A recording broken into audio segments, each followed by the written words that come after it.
Month after month, I have worked alongside people and their families who are navigating a big move. So I've collected a list of my top moving day tips and tricks for you. I'm Manette Marble with Key Realty. Number 1, start purging and decluttering before you pack. Research movers and lock in one for a moving day. Take pictures of your styled shelving and artwork. Pack one room at a time and keep out what you need. Purchase boxes, tape, labels, and other supplies. Contact your current utilities services to cancel them. Set up your new service at your new address.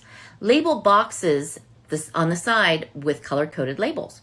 Create a moving day survival kit. Put it all in a basket and a bin. Put color-coded signs outside each room for the movers.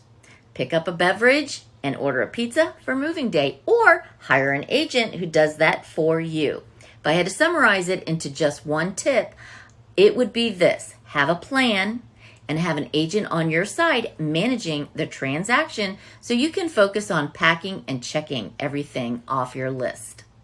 As always, we're keeping it real here in real estate with Annette Marble and Associates.